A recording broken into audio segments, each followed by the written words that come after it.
and on this path. Please stand with me as we sing it.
We have a few announcements today.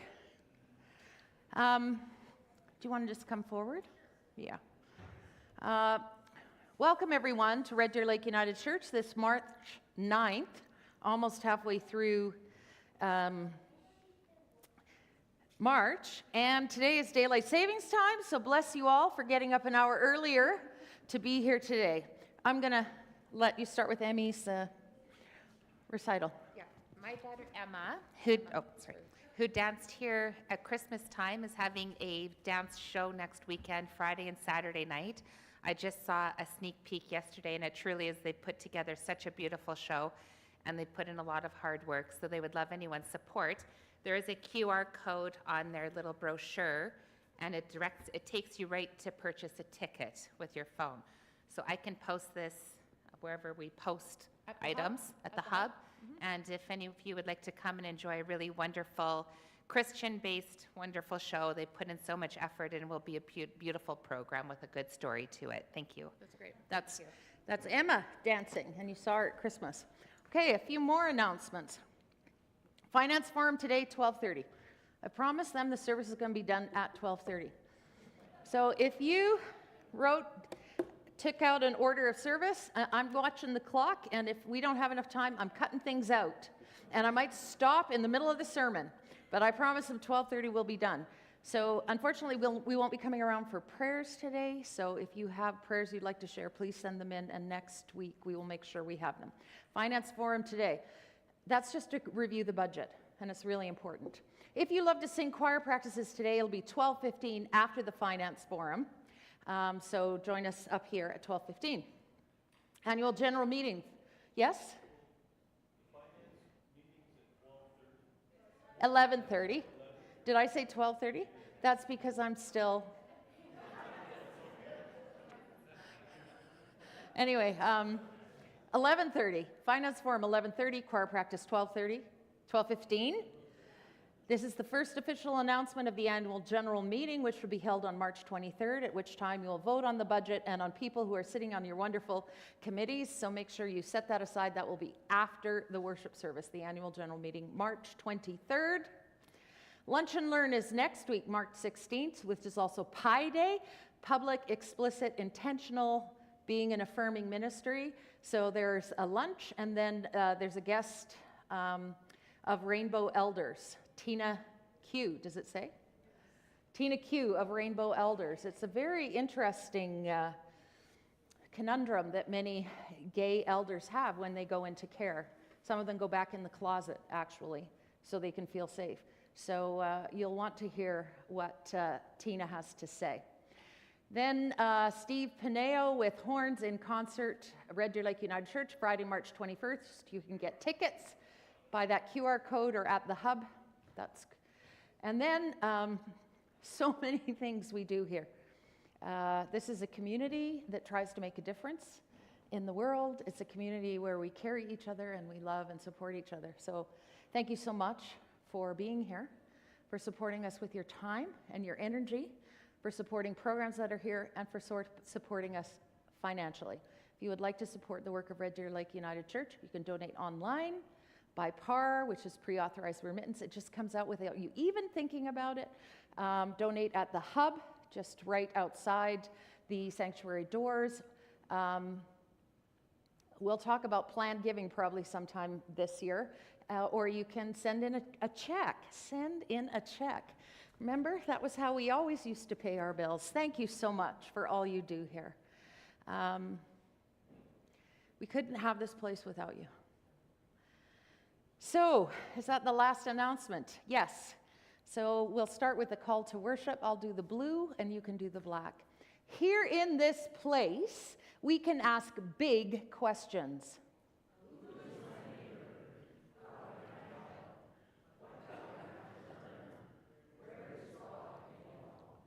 Here in this place, we can ask big questions.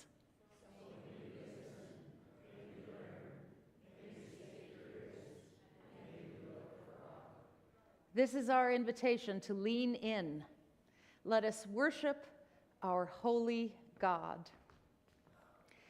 I'm going to invite you to sing the first verse of Throughout These Lenten Days and Nights. You'll notice here there are 7 candles burning.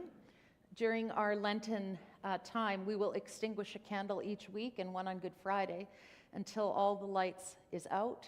And then we will light them again on Easter Sunday. Now, I have ordered purple candles, and they hadn't arrived by today, so next week it'll look a little different, but this is our Lenten wreath. So we'll sing the first verse of Throughout These Lenten Days and Nights.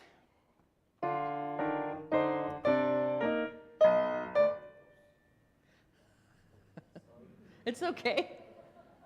That sounded kind of a Lenten journey right there.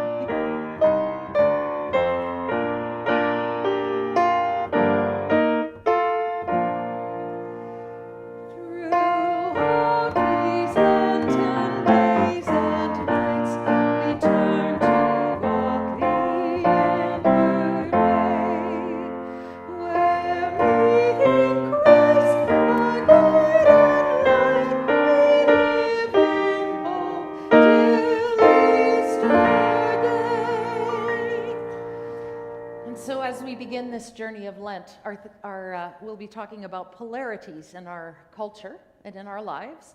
And the first one we're talking about today is stranger and neighbor.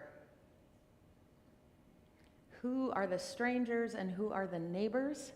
And our story will be about the Good Samaritan as we think about who is your neighbor, which is the question that Jesus asks. This is our first step on the road to Lent, so we'll extinguish that candle. And then we'll light the Christ candle. Lent is 40 days, not including Sundays, because Sundays is always a day to celebrate resurrection. So it's always a day to light the Christ candle, to know that we are not alone. And it's a day to light the affirming candle. Oh, it's a pathetic little flame today. We light the affirming candle to know we travel together with Christ. May it be so. I invite you to pray with me. Our faith tells us to love our neighbor as we love ourselves, but you and I know that's often easier said than done. Fortunately for us, prayer can be a tool for transformation. When we're honest before God and each other, we open the door to growth and change. So join me in a prayer of confession. We'll be doing those these next weeks.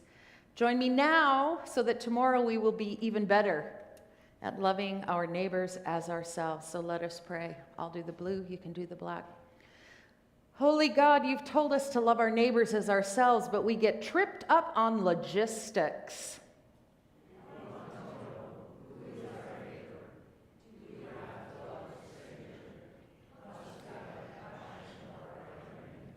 Forgive our human tendency to create exceptions in the face of love. Rewire our hearts so that we might see the face of a neighbor in every stranger we pass. I'm going to invite you just to breathe and to let go of all the cares and burdens of the week, the uncertainties, political and economic, the struggles of our lives. We invite you, God, who makes everyone a neighbor, to enter this place, to be among us and with us and over us and through us, as we try to figure out how to walk this journey of Lent with faith and hope, even as we recognize a world where there is far too much aching and pain and despair. Lift us from these feelings that drag us down as we celebrate resurrection and pray the prayer that Jesus taught us. We're going to sing a Lord's Prayer that's from a Syriac melody during Lent. So I'm just going to sing the first phrase, which will give you the tune, and then we'll sing it together.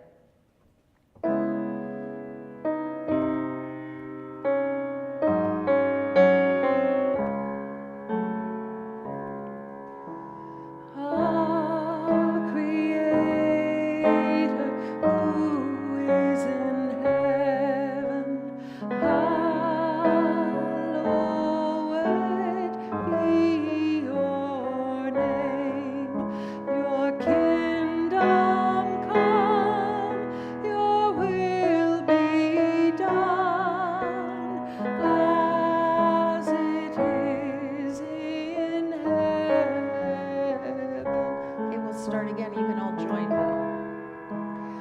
Our Creator who is in heaven, hallowed be your name. Your kingdom come, your will be done, as it is in heaven.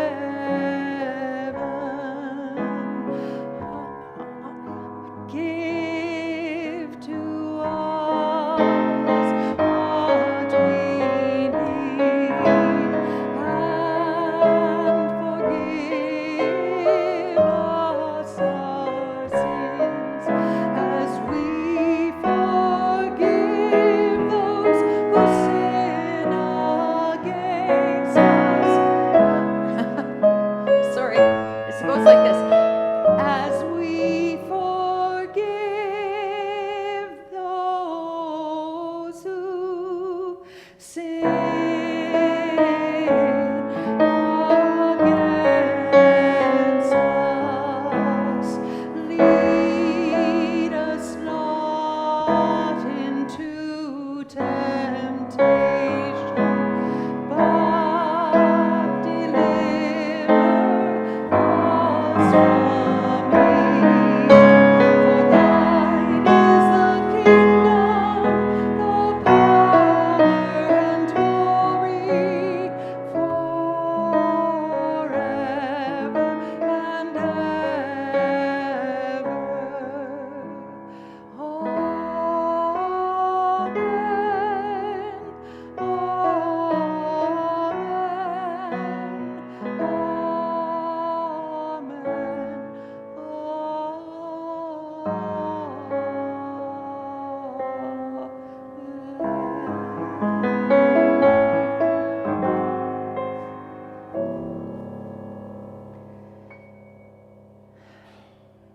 Family of faith, you are loved and you are forgiven no matter what you have done. God is always calling us back to be with God on our journey through struggles and joys. You are forgiven.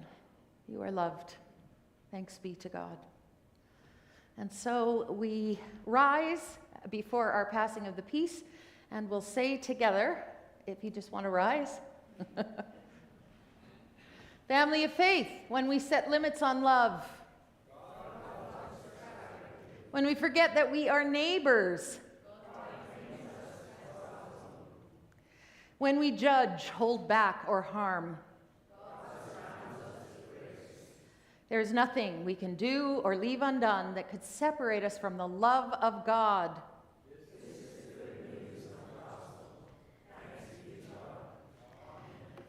So we pass the peace as a symbol of this. We are forgiven, we are loved, and in turn we love and forgive and carry each other. The peace of Christ is with us always.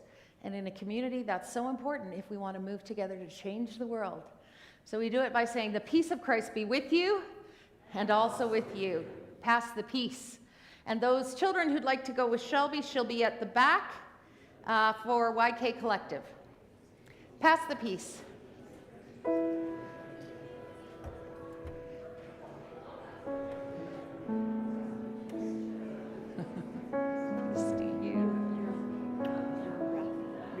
Was very popular in the magazine. Oh, really? So would you write another one? Bill's writing another one. Yeah, that's wonderful. Just let me know. Just let me know. March 31st is the day. Okay, send me a note. Okay, good. How are you today? Peace be with you. Peace to you.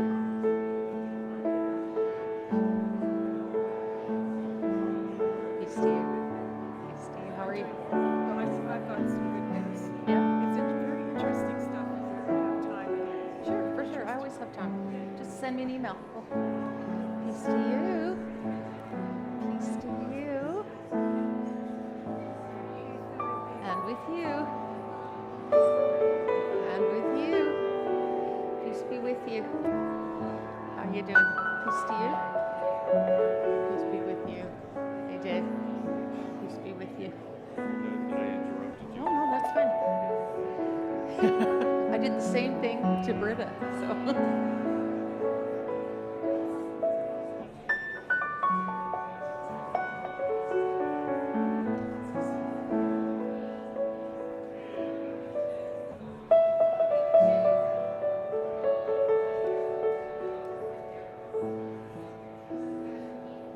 Just as we're taking our seats again, because there's a financial forum at 11:30.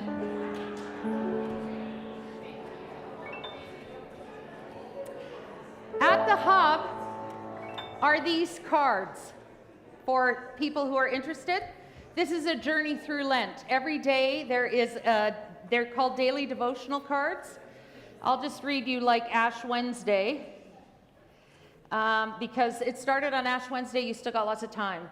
So there's a question on the front that was, this Lenten season, what are your intentions? Do you have any hopes for the 6 weeks for you to sit and think about? And then there's a prayer on the back. A really simple way to mark the days of Lent. There are 25 copies of this at the hub. If you are interested in taking one, please do. It's a way for you to have a personal practice throughout Lent. The other thing I wanted to mention is on Ash Wednesday, we had our service in the chapel, and I saw this lovely stole that was made back in 1996. And it was sitting on the pulpit in there, and I thought, well, I'm going to wear this during Lent to remind us of our history and all the folks who made it. Sue Burrows, Marge Denhode, Michelle Denhode, Nara Forrest, Renee, is that right? Nora, oh, it looks like an A. Nora Forrest, Renee Hansen, Kaylee Hill, Taryn Hill, Betty Hasek, Karen Langevin, is that it, right? Catherine, it's hard to read it. Catherine Matcherson, yes. Donna Milliken, Lois Milner, Karen Nori, yes. Lily Savage, Irene Smith, and Fern Ward made this beautiful stole.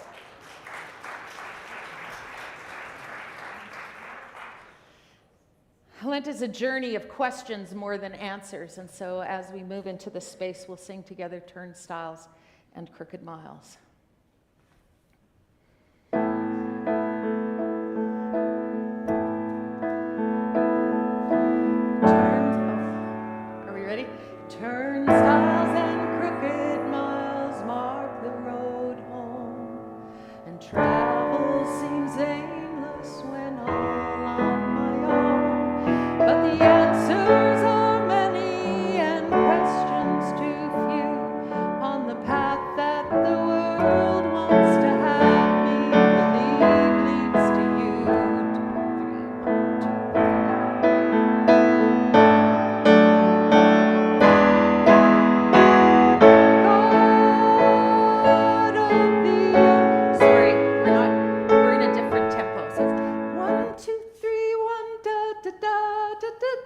Okay, on God, here we go. Sorry, we did go through this, but when you don't know a song, sometimes you play it again and it just doesn't come back the right way. So.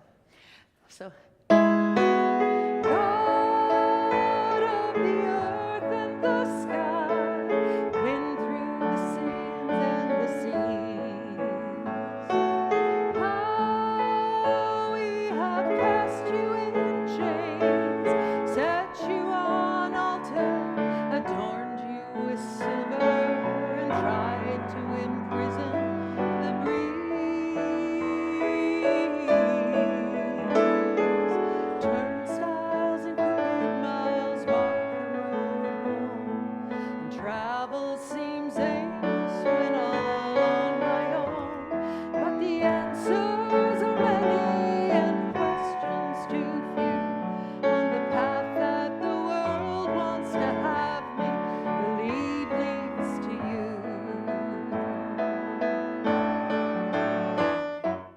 God of the day and the night, nervously pacing the years.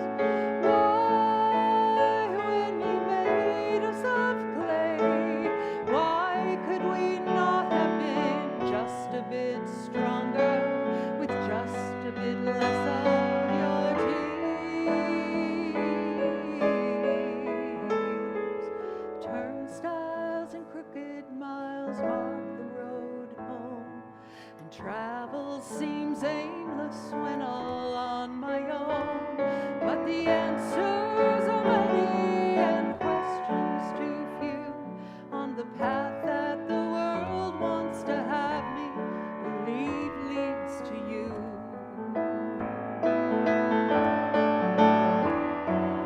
So the earth sits on a wall, silently trying to mend. If the earth had a great fall, would you still be there to pull us together and make it all better again? Turnstiles and crooked miles mark the road home, and travel seems aimless when all on my own. But the answers are many and questions too few on the path that the world wants to have believe leads to you.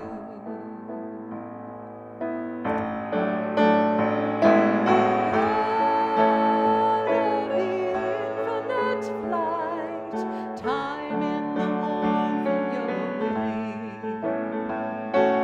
Fly with this spinning green earth, sweep through the valleys, the rice fields, the alleys, fill us with your song that we sing.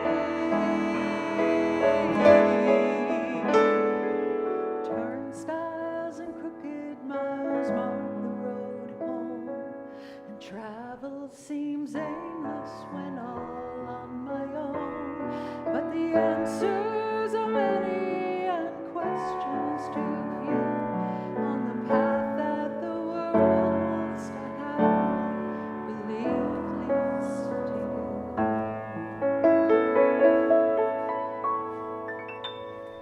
When people wonder why I came to the United Church, I always tell them because the questions are more important than the answers. And in life, too often we're seeking answers, and that's actually what causes our polarization, because we can't figure out the messy middle, and we want to be safe and secure. So asking the right questions during this Lenten season is what brings us into a space of understanding. In our prayers today, we want to remember Earl Martin and Guy Marchand. Prayers for them as they're struggling with health issues. We're going to sing today, Precious Lord, Take My Hand. This was a favorite of Martin Luther King Jr., and we'll talk about him a bit in our reflection today. So we'll just sing a verse, and then we have some prayers to share with each other and a poem as we move into a space of reflection. Precious Lord, take my hand.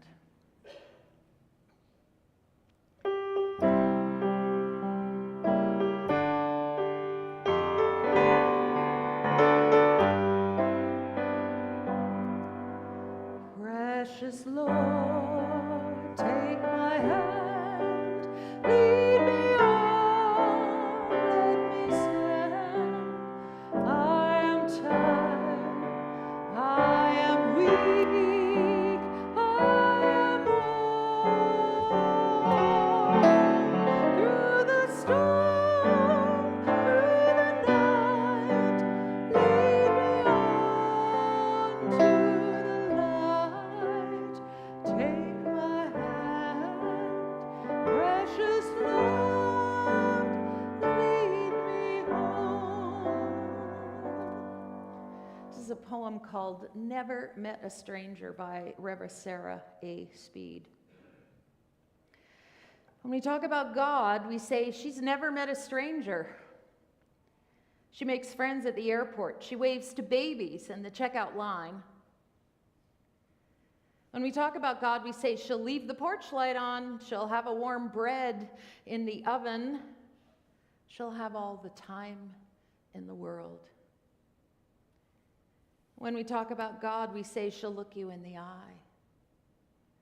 She'll love you as you are. She'll call you by your name. When we talk about God, we never have to talk about which side of the road she might walk down. Wherever you are, that's where she'll be. Let's sing verse 2. Precious Lord, take my hand.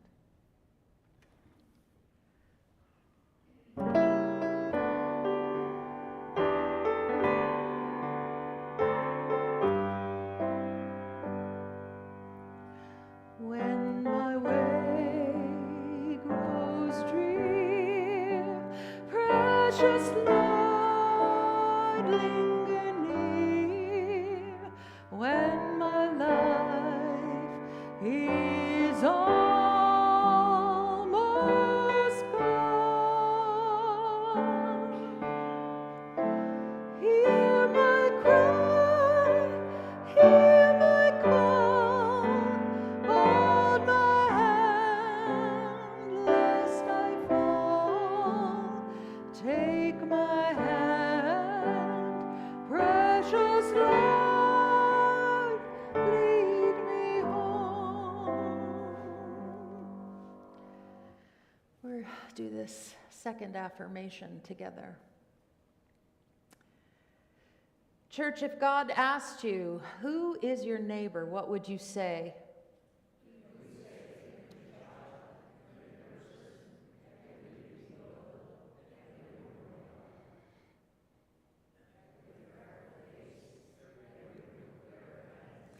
Every tail-wagging dog and every crisp, ripe apple.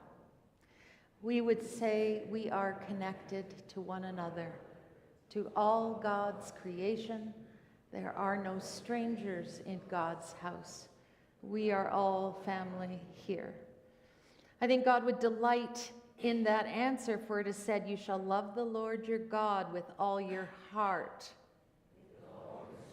with all your strength, and you shall love your neighbor as yourself. As we sing the third verse.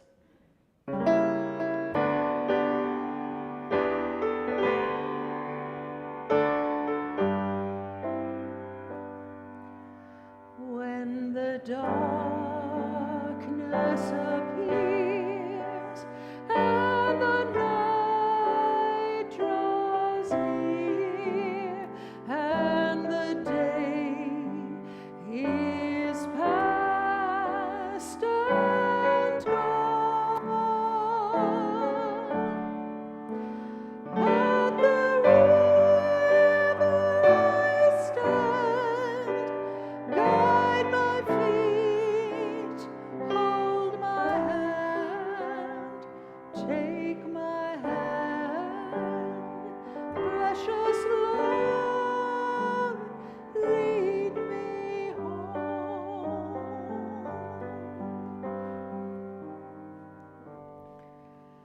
Amen.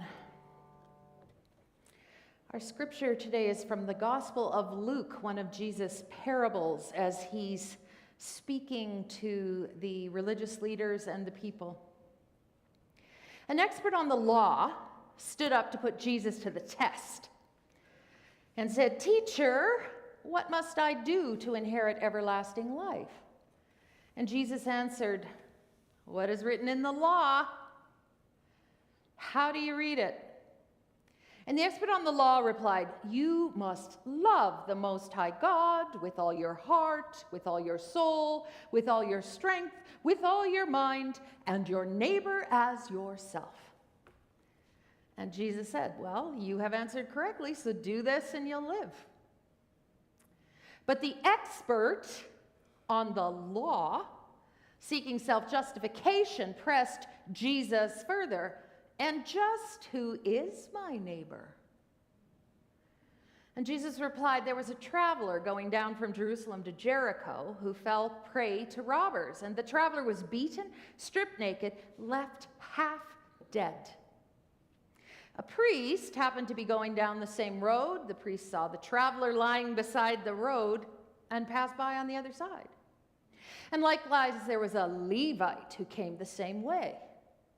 And this one too saw the afflicted traveler and passed by on the other side. But a Samaritan who was taking the same road also came upon the traveler and, filled with compassion, approached the traveler and dressed the wounds, pouring on oil and wine. And then the Samaritan put the wounded person on a donkey, went straight to an inn, and there took care of the injured one. And the next day, the Samaritan took out 2 silver pieces and gave them to the innkeeper with a request, 'Look after this person, and if there is any further expense, I'll repay you on the way back.' Which of these 3, in your opinion, was the neighbor to the traveler who fell in with the robbers?" And the answer came, "The one who showed compassion." And Jesus replied, "Then go and do the same." May this ancient story remind us of how we're called to be neighbors to all. Amen. Will you pray with me? Gracious God, we love to ask you questions. We love to throw our wonderings at the sky, to bring our curiosity to your feet, to examine, beseech, and imagine all day long. But when the answers come, we don't always like what we hear. Awaken a curiosity in us, awaken a penchant for listening, and make room in our spirits for your word to land. With hope we question, we wonder, we dream, we listen. Amen. This is the first Sunday in Lent, as I said, and the season of Lent starts on Ash Wednesday, continues 40 days, not including Sundays, ending with Easter Sunday. Like I said, that Sunday is never Lent, is a convenient out for those of you who observe Lent with some kind of sacrifice. When I gave up chocolate, I always made sure I had some on Sunday to tide me over. Sunday is always a celebration of resurrection where joy finds a way. So sacrifice and penitence are released on those days. Fasting on Sunday is apparently forbidden. Our series during Lent will be focusing on Jesus in the midst of a polarized country and region. Rather than taking sides, Jesus often engaged in telling stories to remind the people that there was a different point of view in the world, one where we don't have to pick our team, but one where truth is not black and white, but somewhere in the messy middle with a lot of gray hues. It's a timely series as we will probably be into a federal election in the next month or so. And we're wondering about our neighbors to the south. Right? We've always called them our neighbors to the south, who seem to be becoming more strangers. We're going to be pulled in a lot of directions. We're going to be asked to take sides and to choose teams. In such an important exercise of civic duty, it seems that understanding that the answers are rarely found on the margins and the polarities will help us navigate the information and misinformation we are bound to hear. So we start today with a story that's well known, the so-called Good Samaritan story. Other translations call it the man who fell among thieves.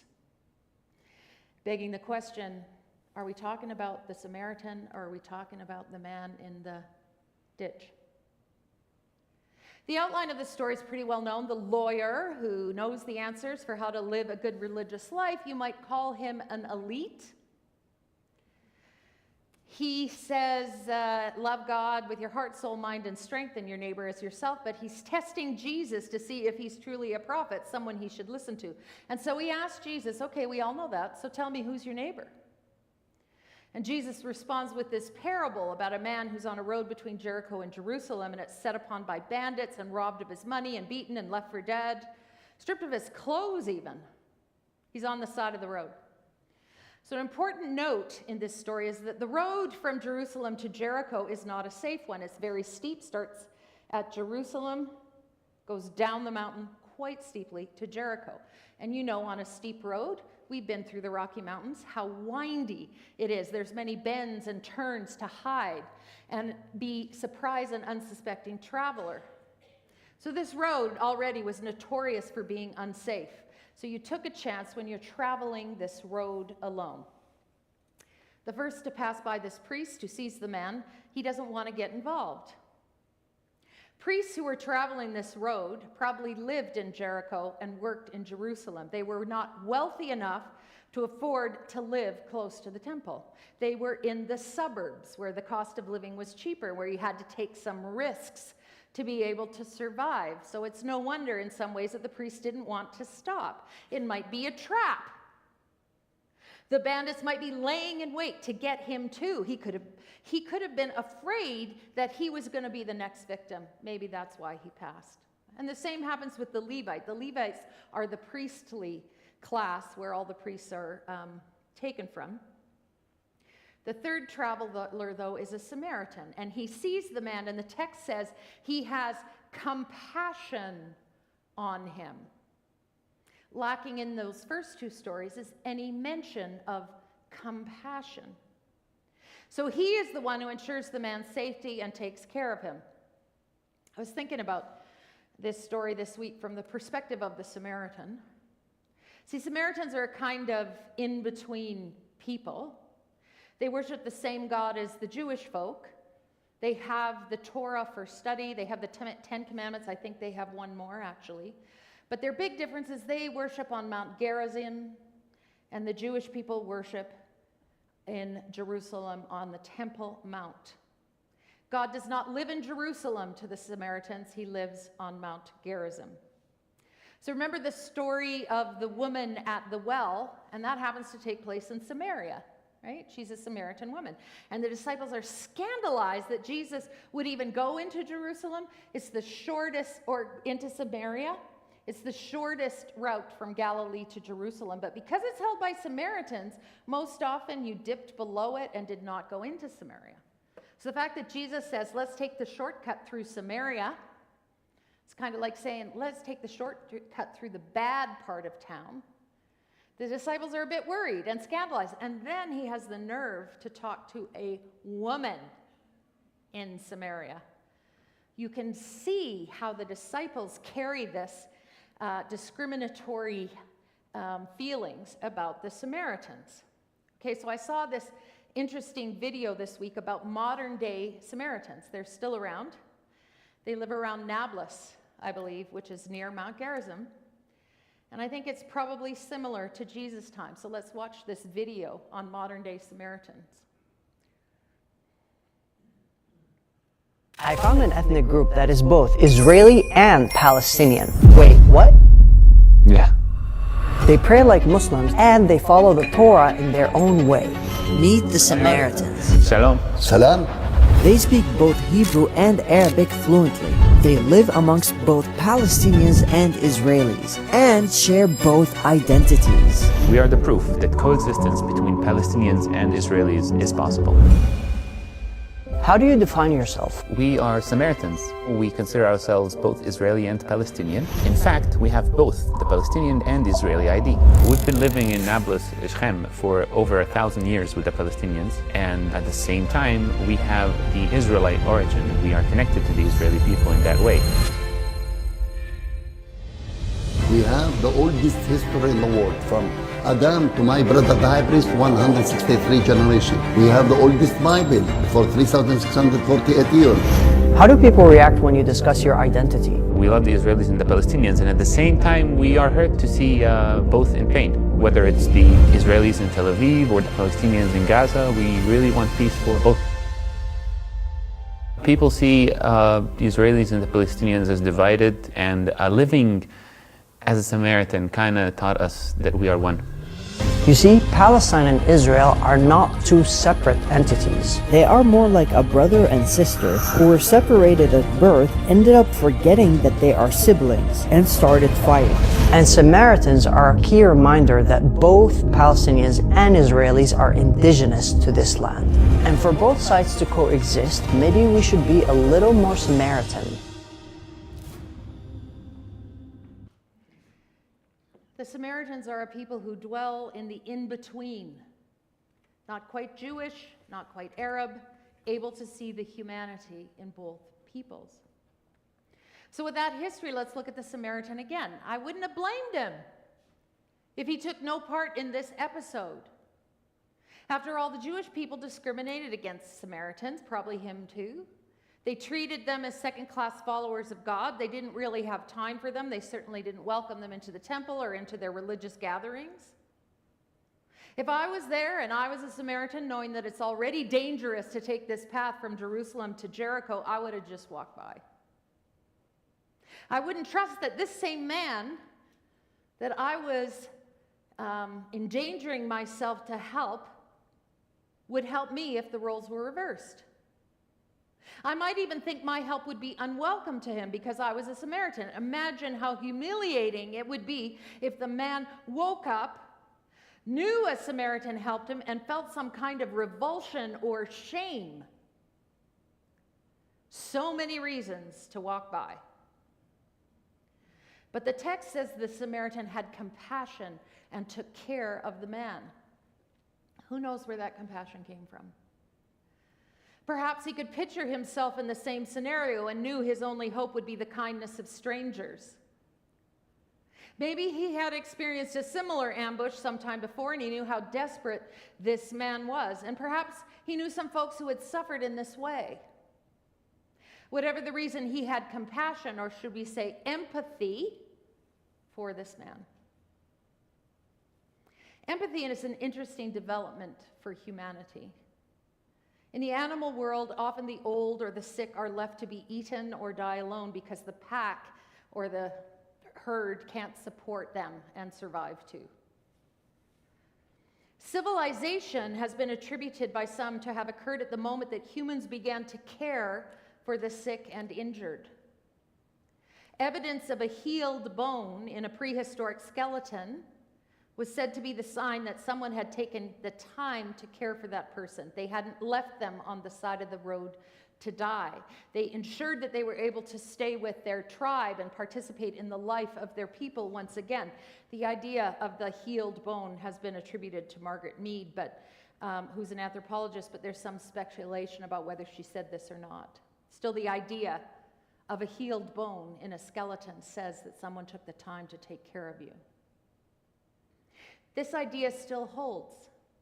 Peaceful civilization is dependent on empathy. We see that empathy in the video of the modern-day Samaritans who understand both sides of the Palestinian-Israeli divide, and they ache for both of them and for peace. Jeremy Rifkin is an American social theorist, and he wrote a book called The Empathic Civilization. And in it, he talks about mirror neurons that we have in our brains, which were first discovered in monkeys, in experiments with monkeys. There was this experiment, there were some monkeys on the inside of a room, and there was some glass, and there were monkeys on the outside of the room who were looking inside the room at the other monkeys. Essentially, as they were going about their business, the observer monkeys were experiencing in their brains the same things that were happening in real life monkeys in the room. The same parts of their brains would light up as the other monkeys were doing their actions. When the inside monkeys ate food, it was as if the outside monkeys were eating too. Mirror neurons allow for this phenomenon, and mirror neurons are what produce empathy in us. Because we don't just observe other humans' behavior, we experience it with them. We all know what it feels like to grieve, and when we see someone grieving, we have compassion. We all know what it's like to be hurt. So when we see someone, why do you think when there's a hockey game and someone gets plowed into the boards, we go, oh, because we know what it's like to get hurt. That is the foundation of empathy. It's no surprise then that when you get to know someone, their struggles become yours. When you've made aware of the plight of a disadvantaged group, their liberation is wrapped up with yours. When someone is sick or grieving, you carry their burdens as they carry yours. Empathy is the grease that allows compassionate human relationships to exist and thrive. But the interesting thing about empathy is that it's actually under attack. Empathy is now seen as a weakness. Recently, Elon Musk said that the fundamental weakness of Western civilization is empathy. He calls it civilizational suicidal empathy and a bug in Western civilization, which is the empathy response. This is in stark contrast to previous theory, like the healed bone theory, that believes that empathy is an evolutionary advance for society. And he's not alone. More conservative religious groups are also on the bandwagon about empathy being bad. And here's a video by Brian Recker who explains why conservative Christians are afraid of empathy. Why are evangelicals so afraid of empathy? Empathy almost needs to be struck from the Christian vocabulary. It does. Empathy Yes. is dangerous. Empathy is toxic. Empathy will align you with hell. Absolutely. Absolutely. What? And it's not just this wingnut. A prominent theologian just released a book called The Sin of Empathy, and another popular evangelical influencer just released a book called Toxic Empathy. They are stressed, y'all. They're stressed that many people, including Christians, are becoming more tolerant, more accepting, especially towards queer people and those previously excluded by Christian dogma. And this will be controversial. Women are especially vulnerable to this. Absolutely. In our churches, women will have empathy for the sinner. They'll have empathy for the rebel. They'll have empathy for the toxic sick person. So this straight white man, in a church led exclusively by straight white men, is concerned about women leading us into more empathy. And he's right. Women do tend to be more empathetic because under the patriarchy, they have experienced marginalization, which is why it's so important to listen to the voices of women as well as queer people and people of color. This is toxic empathy. The thing about empathy is that it can actually blind us to reality and morality. That's why empathy really isn't a good guide in helping us decide what's right. The truth is the actual truth, and most importantly, biblical truth. So they're concerned that people are changing their minds based on an empathetic response to the stories of marginalized people. They say that's not a good reason to change your mind. Empathy shouldn't get in the way of biblical truth. As a straight white guy, it has been transformative for me to listen to the stories and experiences of marginalized people. It's helped me to see that many of the things I used to consider objective truth, things like male headship or the denial of queer people, these things are not objective. They were actually engineered to lift some people up and keep other people out. This kind of empathy-formed imagination is essential if we're going to build a world that works for everybody, not just the people already on top. So no, empathy is not dangerous. It's how we learn to love. It will save us. It will liberate us. And that's why they're so afraid of it. I got to tell you, the first time I saw that book, Toxic Empathy, I gasped. Like, to think that Jesus was not about empathy is amazing to me. For those who want to ensure that we exist in an us and them world, empathy is not a good thing. For those of us who love being surrounded by people who are just like us, who think like us, and vote like us, and pray like us, empathy is not a good thing. For those who are trying to roll back diversity, equity, and inclusion programs, empathy is not a good thing. For the religious leaders of Jesus' time, empathy was not a good thing. Boundaries and borders and rules that decided who was inside and outside was the way to protect the people from being tainted by the outsider, particularly the Romans who were occupying them, and you can understand that response in that context. But this man, this Samaritan, who had no reason to help a Jewish person in distress, who might have gone by and said he deserves that, he felt empathy. Martin Luther King Jr., on his very last sermon the night before he was assassinated, used the Good Samaritan as a text.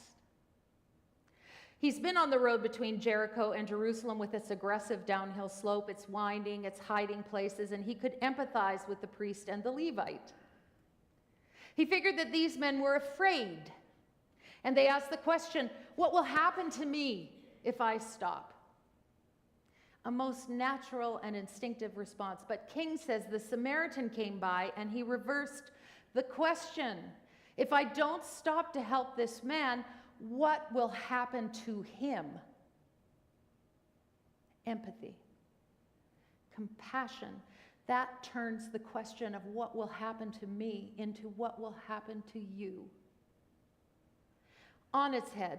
And the safety of the man and of all people becomes important, maybe more important for the vulnerable than the safety of the self. MLK went on to say that he felt the energy actually should not go into helping this man over and over and over again, but into making the road safe, with lights and paving and other safeguards so that people wouldn't get ambushed on the road. Social change and government protection actually could go a long way for that man to feel safe. It came up before, this slide. You might not be able to read it, but the first is Musk's quote, "The fundamental weakness of Western civilization is empathy." And the second is a quote by Hannah Arendt, who wrote extensively about Germany in the aftermath of World War II. Her most famous book is called Eichmann in Jerusalem. She says, the death of human empathy is one of the earliest and most telling signs of a culture about to fall into barbarism.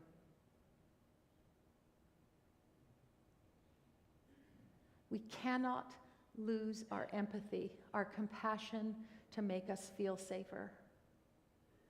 Diversity is a strength because it allows us to tackle issues from different perspectives and live in different worlds.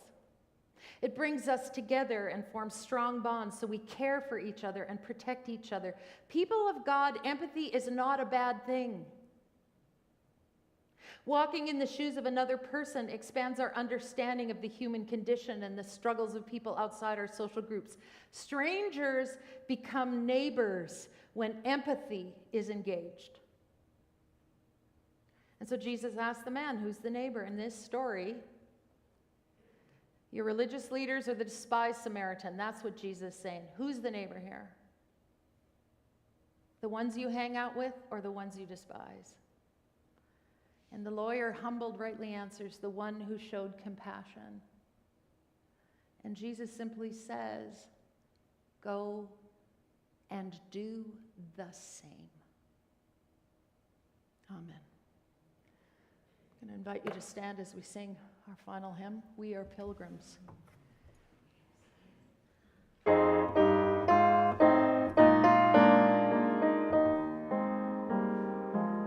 We are pilgrims on a journey, fellow travelers on the road. We are here to help each other walk the mile and bear the load. Sister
place after the financial forum,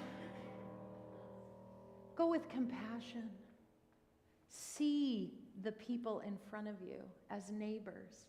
Break down those polarities of strangers and neighbors and find yourself in the messy middle where hues of gray are and where life can be lived fully together. In the name of the Father, the Son, and the Holy Spirit, one God, Mother of us all. Amen. I'm going to invite Michelle and Mike to come forward for the financial forum. There may be some of you who cannot stay, and that's fine. I'll meet you in the lobby.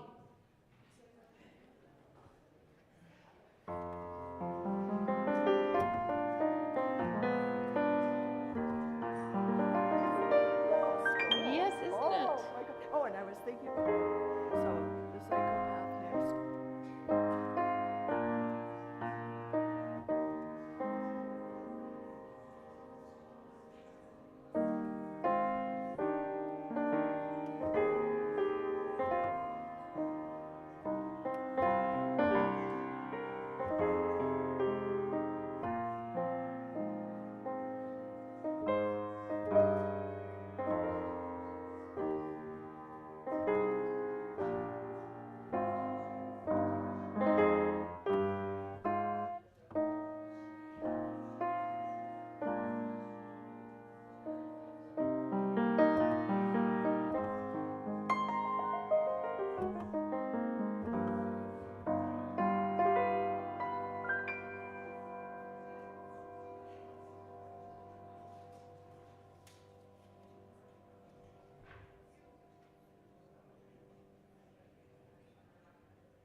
Doesn't sound, oh, there it is, okay.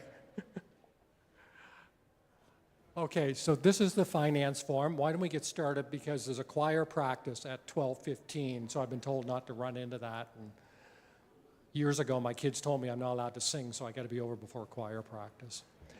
So what we're going to do today is, why don't we go to the next, Britta?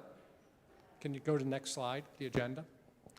So in the last 2 weeks, I sent out 2 letters to the congregation. 2 weeks ago, there was one on some of the energy retrofits and the solar power generation that we're looking at.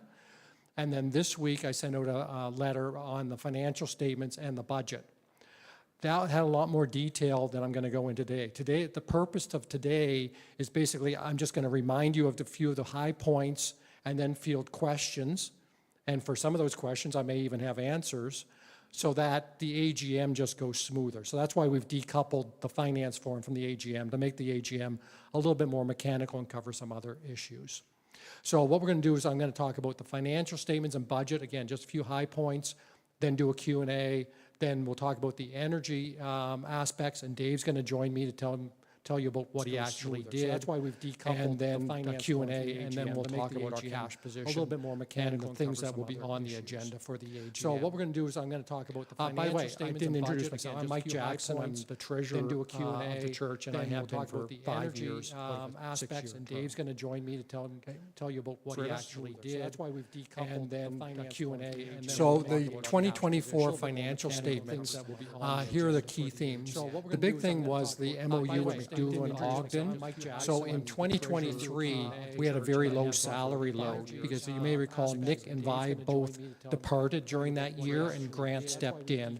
And Grant didn't do full senior ministerial duties, so our salary for Grant was much lower than if he was a full-time senior minister.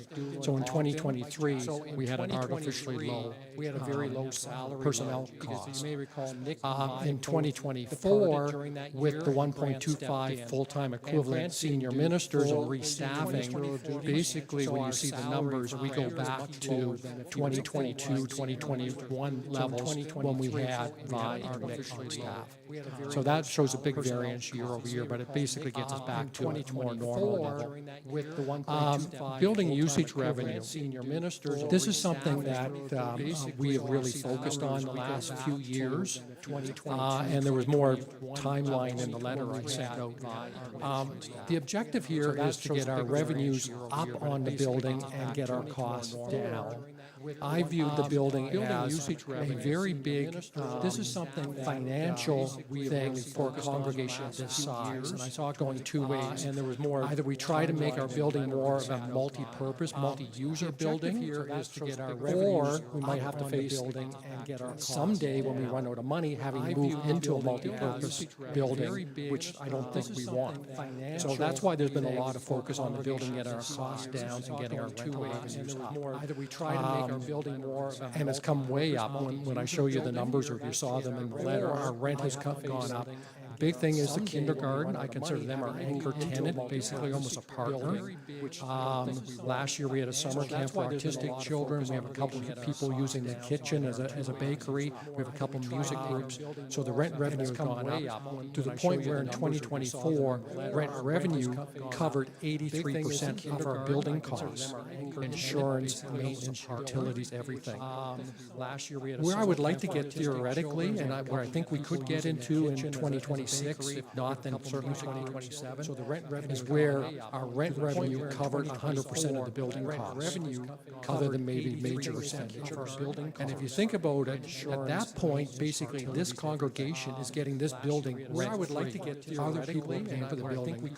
So our donations, fundraising, those things can go to cover our operations, being our programs and our staff costs. And that's where I'd love to get to maybe major expenditures.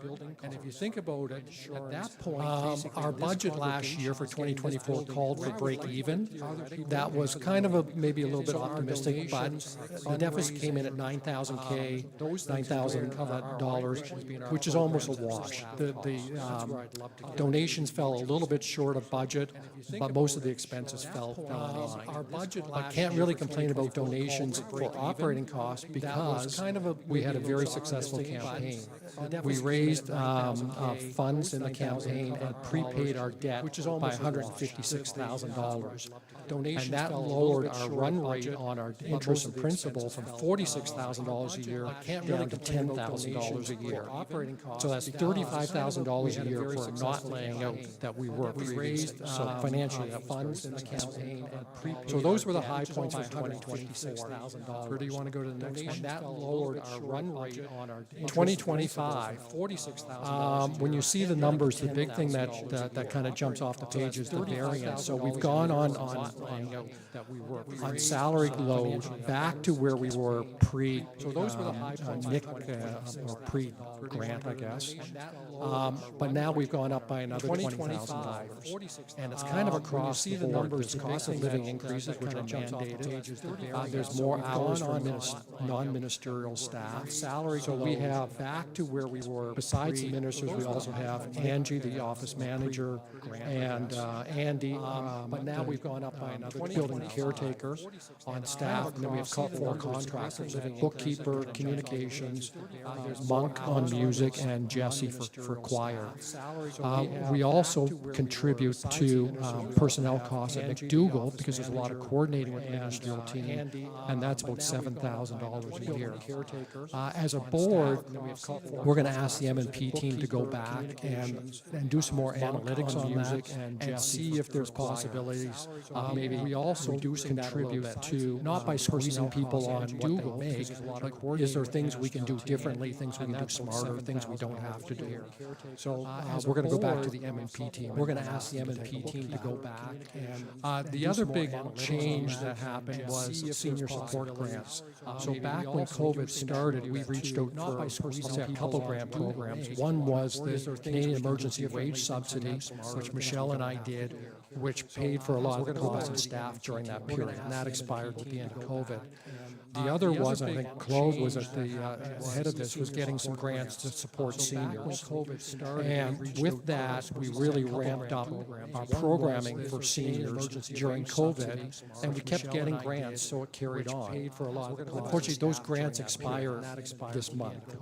So what we've had to do is right-size senior support towards a more sustainable level, because the money now is coming out of our donations and our fundraising, it's not coming from grant money. And we kept getting it. Also, some things within the grant, we used some interpretation, and it covered some things that benefited seniors, but weren't in addition to what we normally do. So things like the simulcast for the service, using Starlink and everything, we were paying that with grant money. We now are going to have to pay that in the grant. We used kind of a double hit on interpretation, and it covered some things that our assumption for this year, in addition to realistically what we said, we're going to assume rent and fundraising revenues are flat year over year, and donations will go back to 2023 level. We were paying that with grant, and we're going to start seeing some of the lower expenses on on insurance expenses. So our assumption, Rob and the trustees looked at our insurance policy, and what we've done is increased our deductible, which is not 10% off of our premium, and we have no loss history in that expense range. So that's a saving for us, and also some of the work that Dave is going to touch on later with the energy retrofits is going to save us on natural gas and electricity. What we've done is increase our deductible, which is not 10%. So the revenue numbers, and I know the next couple charts are a lot of numbers, and it's kind of busy. So there's 2023, 2024, then the variance, the 2025 budget, and then the variance in the budget versus 2024. And I'm just going to point out some of the variances. So you can see on the top revenue line, donations went down 17 last year, and we're saying it's going to go up 17 this year. And then on the 2025 budget, and then the variance, I should have my glasses better here. On the grants, you can see that the grants are rolling off this year, so they're going to be down $20,000. Donations went down 17 last year, and we're saying on expenses, it's quite flat over the 3 years, and actually, if you go back longer than that, it's flat, despite insurance premium going up over the years. On the grants, you can see that the grants have done a great job trying to keep the expenses down as efficient as possible. You see the personnel costs. So last year, we went back quite fully staffed over the 3 years, and salary costs went up to $235,000. Despite that, and that was in my letter, is comparable to what we were paying Nick and I. And then the $20,000 increase this year, that's what we're paying people. You see the personnel. Take a look at it to see if this last year, maybe if there's a little bit positive variance, we can add that. The programming is down $5,000. That's pulling back on senior support. That was in my letter. I should say this. The program numbers, that's a little bit deceiving. You see how it runs $13,000 to $20,000. That's the net expense. there's a lot of revenue. So expenses are higher, but we actually get a lot of revenue because people contribute to programming. So like big hospitality, like when we do a function here, a hospitality, a luncheon or something, a lot of people drop money in the basket, and that covers a lot of the costs of those things. That's the net expense. Assessments seems to keep going up but we actually get a lot of revenue because people contribute to programming. So like here's the real busy chart. Like when we do just draw your attention to what's gone on with the principal and interest. So you can see in 2023 how with 2024 we started making some prepayment that's come down. So again, it's gone from 45,000 to 10,000 principal plus interest over that 2-year period. And then I broke out some things below the line in extraordinary. Last year we raised 150,000, 153,000 in the campaign and prepaid the loan by 156,000. The difference being a couple internal group, the ladies group, and On the Edge both contributed money, but that was a transfer from one fund to the other. So that's why the difference between 153 and 156. Last year we raised 150,000. And then the energy efficiency things that we did last year we spent 12,000. This year we spent another 3,800. But we'll be getting 10,000 of that back through the grant program. And I view this as good block and tackle stuff. This is stuff that we should be doing, and it's got a very attractive payback to us.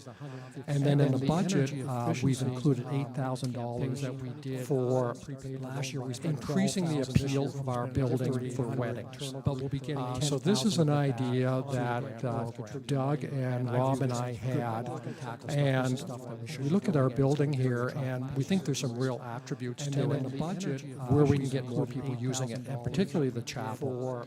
I view the chapel as a very quaint building type setting, and I compared it to the little church at Heritage Park and the United Church in Banff, where people rent those and look at our building here very actively. So we were wondering how can we get more use out of that.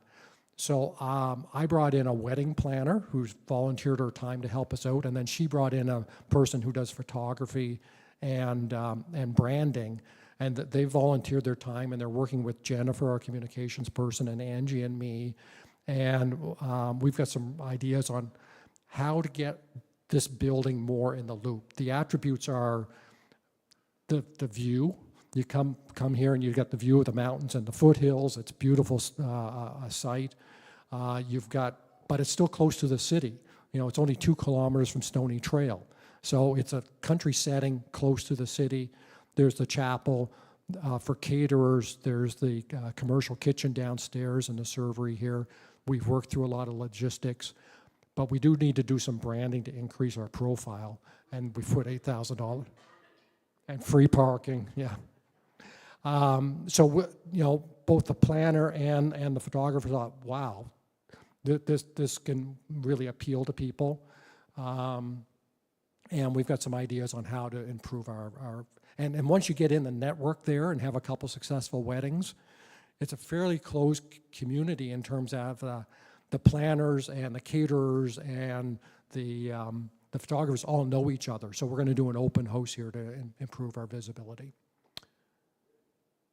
Okay, so why don't we stop there? Go back one, actually, and have a Q&A. So any questions on the 2024 financials or 2025 budget?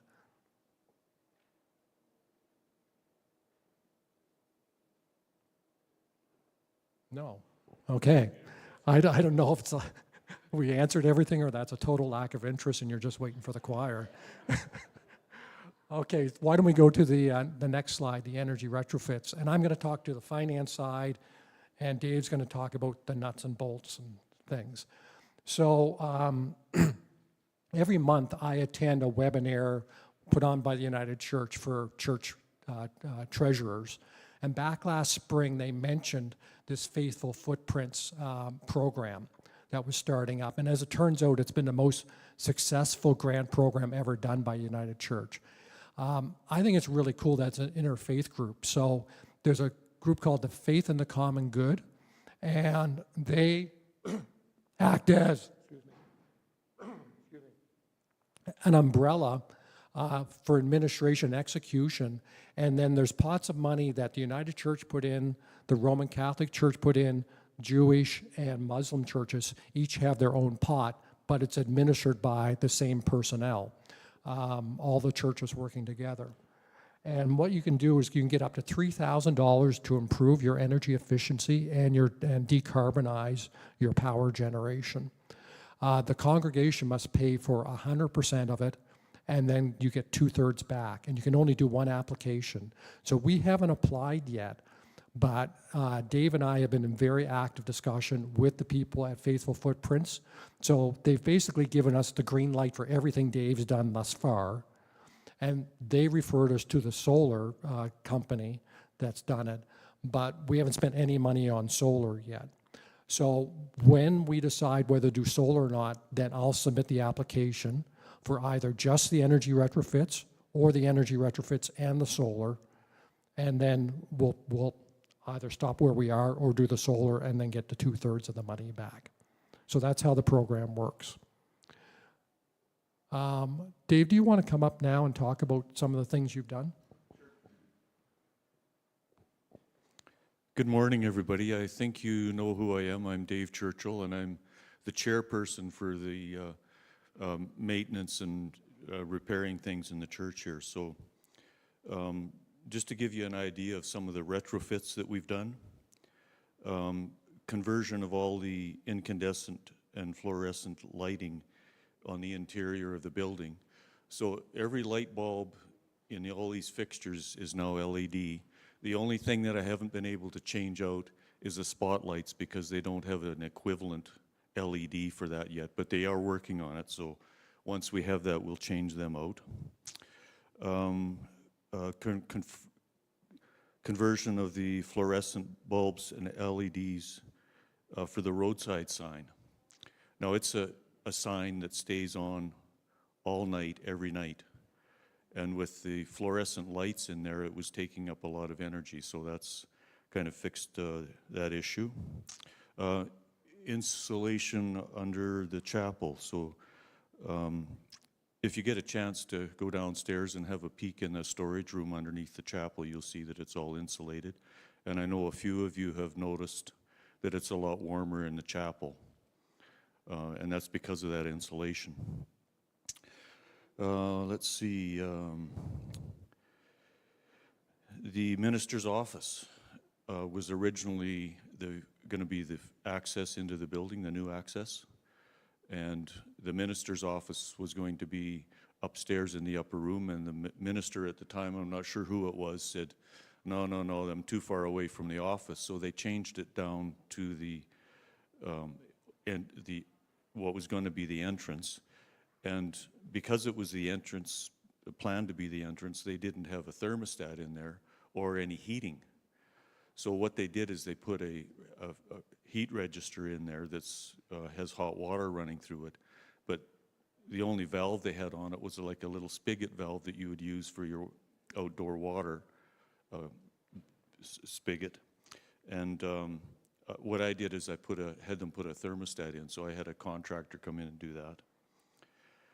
Oh, and by the way, a lot of this work was done by volunteers, not just by myself. There's probably about 10 people that have helped me. Any of you that are here know who it is. I don't want to embarrass you or anything, but thank you all for helping. One of the other things that you can see that's visible is the ceiling fan just up above you there at the back of the church. We installed that to circulate the air in the sanctuary here so that the thermostat isn't being fooled all the time and pretty much running constantly to heat the whole area. Let's see, what else have we got here? Another thing that you can see is the weather stripping between the two front doors. At one point there was a gap that was probably about 3/8 of an inch that cold air could come in and the heat could go out. On your way out, just have a look at it. You'll see that there's no light coming through anymore, so that's kind of resolved that part.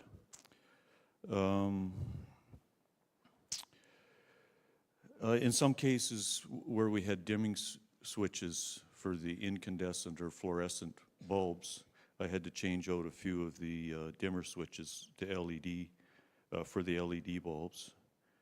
Well, one other thing of note is the air handling unit that heats the upper part of the sanctuary and the basement. There's a pump in there that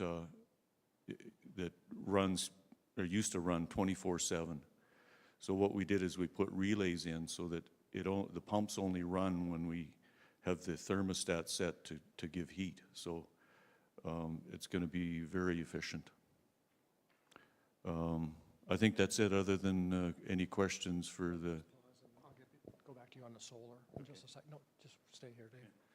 So for us, the economic payback on that is, we think, very quick, because we spent $5,500 on that, and we're spending 33-cent dollars. So that, like I say, good block and tackle stuff for the building. In my letter, I have to do it for the grant, and I think I'm going to just do it for the congregation going forward.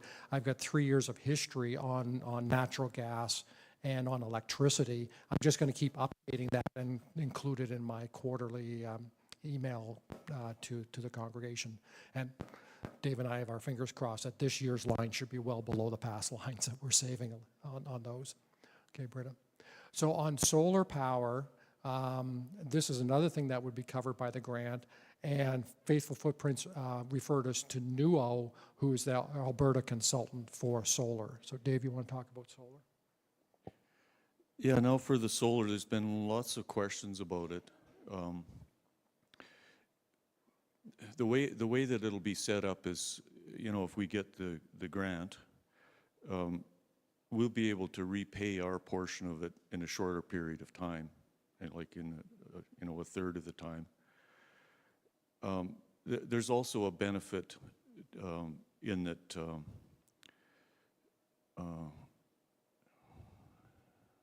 I kind of lost that train of thought there, sorry. Yeah, well, it is environmentally a positive thing to do. And, everybody talks about the efficiency of the solar panels weakening over time, and saying that they, after 25 years, that they're not as efficient, but it doesn't mean that they're still not working, right? So it's going to continue to help us for many years. And at some point, especially in the summer, we're going to be able to sell some of the power back to the grid. So there's a benefit there as well, too. So why don't we take questions on the energy efficiency retrofits and the solar?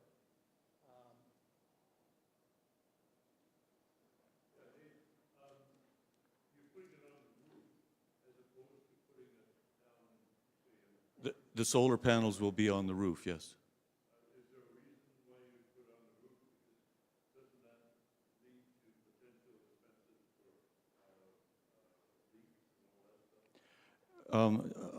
I've talked to the person, that rep from the company, and they have a really good method of attaching it.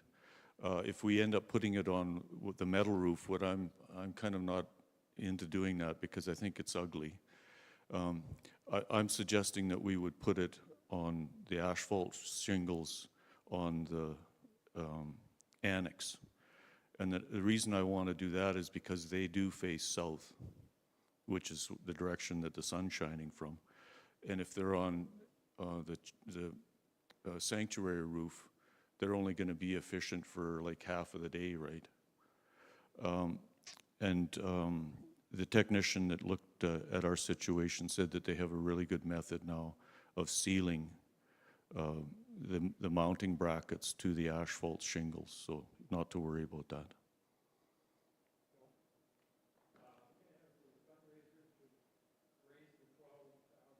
That's the next chapter. That's the next slide. But thanks for volunteering help. Fran.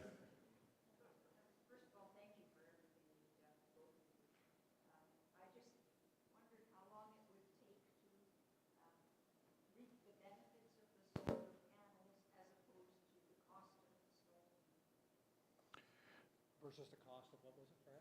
Cost of installing. Yeah,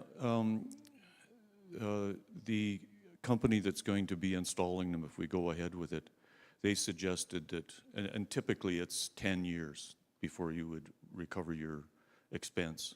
But if we're getting paid for, through the grant, for 2/3 of it, it's going to be 1/3 of 10 years, right? So 3 to 4 years if we go through and get the grant. And I just double-checked their numbers back. So if it generates what they say it will generate, then it is a 3 or 4 year payback. I think the question is, will it actually produce the amount of electricity that they say it will? But this is what they do, and I think we should. Al?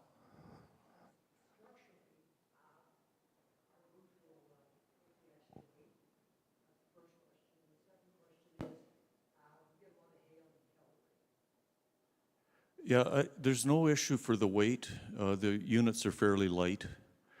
And as far as the hail goes, the south-facing roof typically doesn't get any hail damage. It's usually the north-facing or west-facing, because the storms usually, typically, the hailstorms anyways, come from the northwest. So I don't think that's going to be an issue. And as a matter of fact, parts of the solar panels will protect the asphalt shingles. Yeah, we do.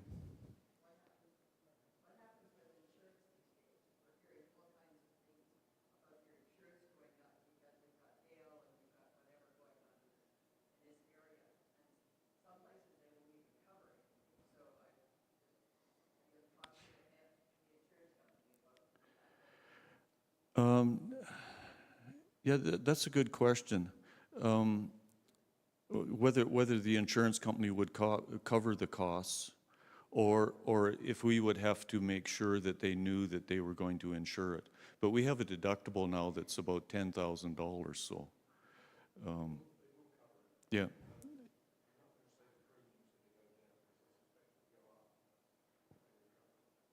We'll check on that. Yeah, we'll look into that.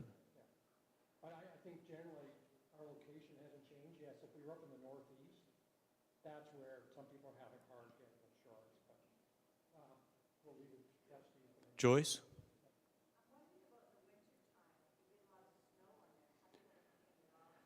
Well, I've actually talked to the company that's going to be providing the mounting brackets, and they're a standard.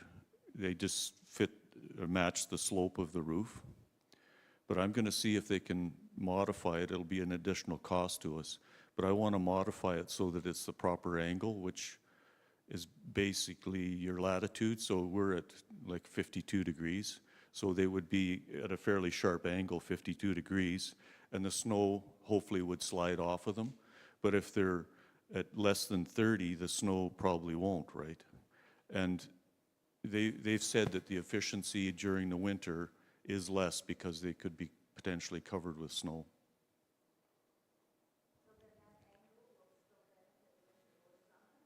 Yes, yeah. It'll be kind of the happy medium between.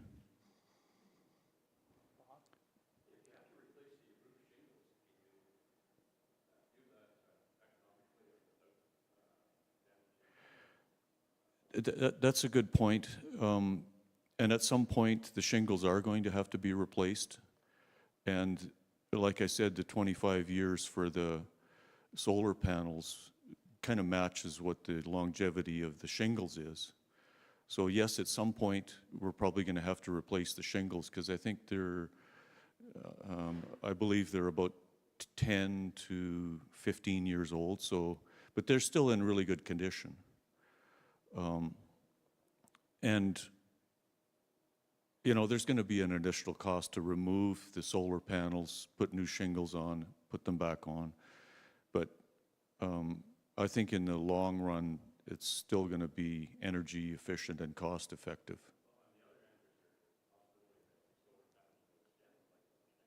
Yes, there's a good possibility that they would protect them to some degree, especially from the sun.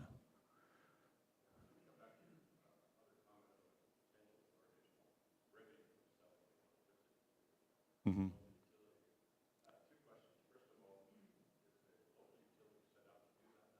Yes, they are. Unfortunately, I don't know what the rate is yet. I went through this whole process out at Wheatland County when I worked out there, and we were paying something like 6 or 6.5 cents a kilowatt, and we were selling it back to them at 2 cents, which I thought, and I fought about it, but that was the way it was back then. I don't know if it's changed. I haven't looked into that at all yet, but it's probably not going to be an equivalent refund. It's a demand market in Alberta, so it's like if you have a peaker, it depends on what the price is when they're drawing from you. So if it's very sunny and very windy and it's all everything's working, then they probably don't want it, so the price would be very low. We pay a regulated rate, but we would sell it on the demand market at spot. And I don't think there's anything built into the economics, so if we do get any revenue, it's upside economically for us. Yeah, and the only way to get around that, I guess, for us anyways, would have battery storage so that we could store it off stream and then use it later. But that's another, yeah, that's expensive, and that's another whole issue.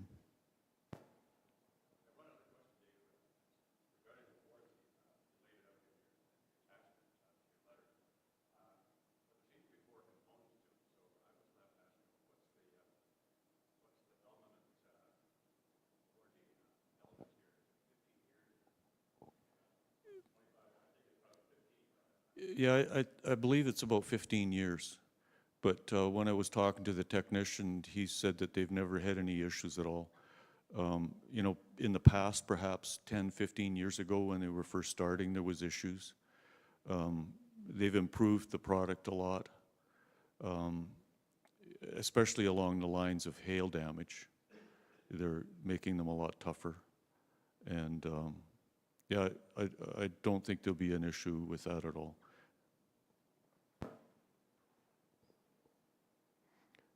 Okay, so the numbers of what we've done in terms of energies have been up on the up there. So thus far we spent $16,399. We'll get 2/3 of that back.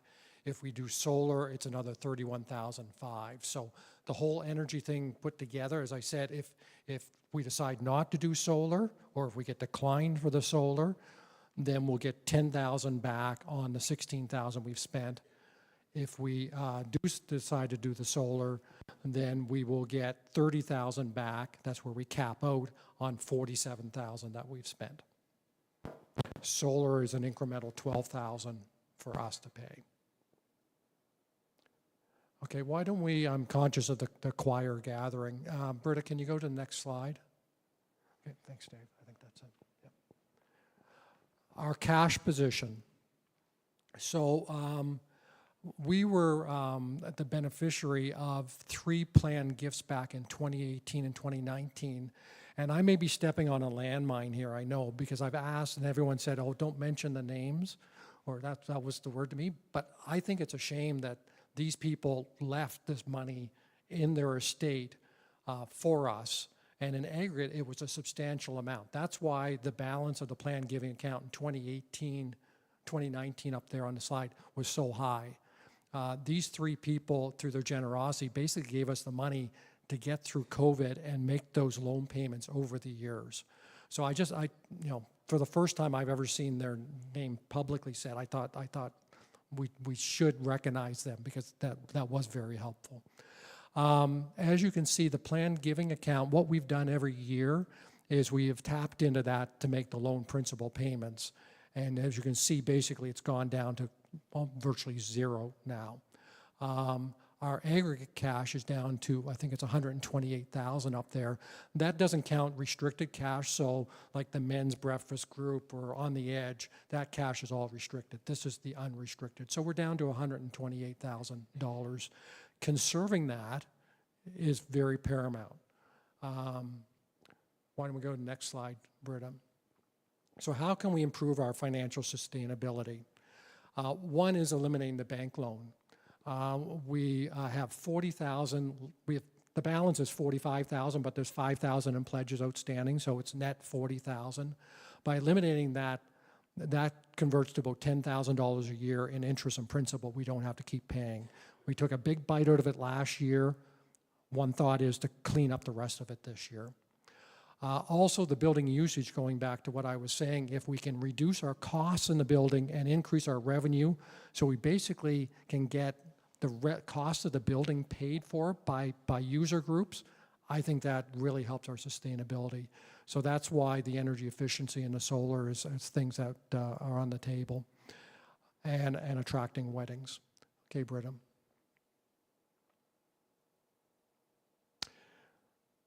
So, to answer Phil Jackson's question, so where I'm at and the board is, would like to do another campaign this year to do those things. 40,000 to clean up the bank debt, 5,500 for the equity portion of the energy retrofits that Dave and the team have already done, 8,000 to do the branding and increase awareness for the weddings. That adds up to 54,000. And then if we decide to do solar, it would be another $12,000. So 54 or 66. I was asked, Bob emailed me a question of what's the priorities in these? The priorities as I see them, as the money comes in, we'll just have one campaign for, let's say in April, we decide to go ahead with solar and we get approved for 66,000. The first monies in would go to reduce the debt. My view on that is just a constant grind year after year. So let's get that cleaned up. You can also look at it as, if we don't pay down the debt, it's the same as borrowing to do those other activities, and I don't think we should be borrowing to do the other activities. So the first dollars in the door would be to repay that debt. The next would be to reimburse the cash we've already spent on the energy retrofits and attract more weddings. And then the last dollars would be the solar. Because the solar, I view it as, it's a nice to have, but it's a little bit different than just, putting in insulation and fan and getting our building better used. So that's the answer in terms of, it's one pot, but that's the waterfall of how I would see the donations going. But hopefully with 66,000, we don't have to worry about prioritizing. So with that, why don't I stop there and ask any remaining questions. If we do want to do the fundraising campaign, then I'd be interested in getting some feedback. Actually, I'll hang around outside, so grab me and any comments, thoughts, anything on that, happy to field that. And we've had a few members of the board who were in the loop on this already come forward proactively and say that they would pledge some money towards this. So why don't I stop there, and any comments, observations? I mean, that's a lot of information.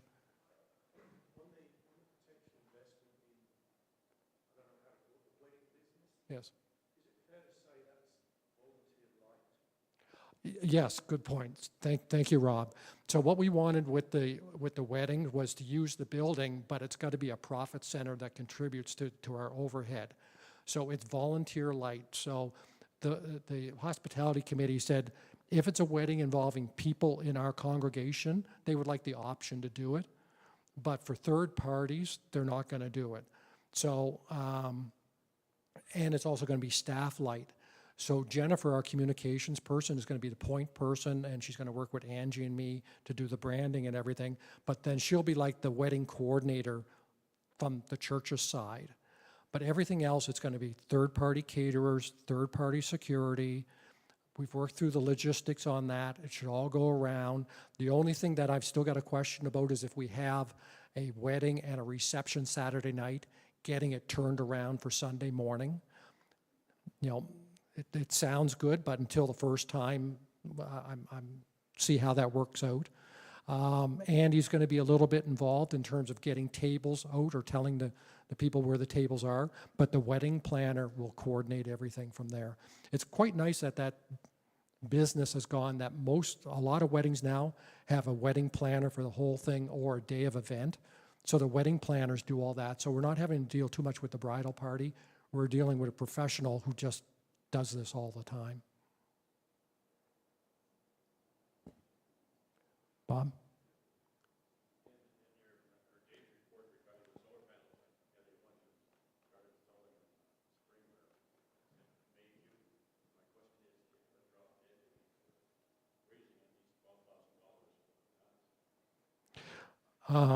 The question was, when do we make the decision on the $12,000 to do solar or not?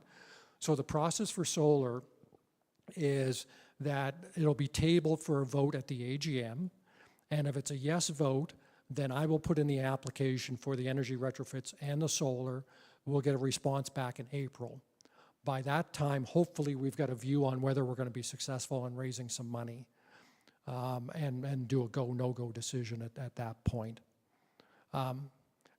You know, it would still make sense to spend the $12,000 out of our cash.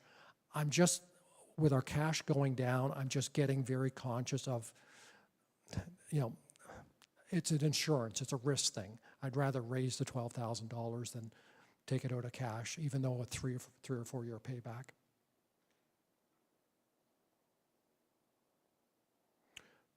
Okay, if there's any other questions, I'll be outside, and Michelle's always outside. So I'm sorry, go back to the finance team.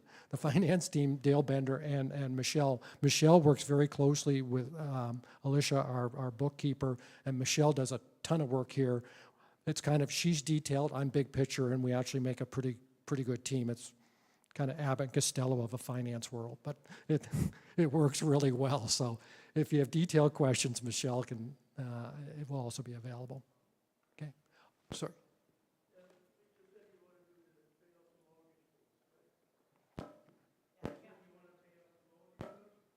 A vote?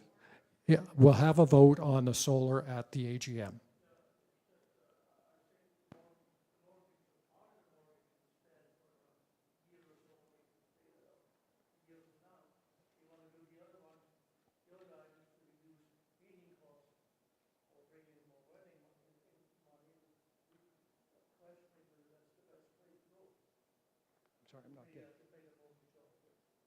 I'm sorry, you're saying do those things and wait on the mortgage?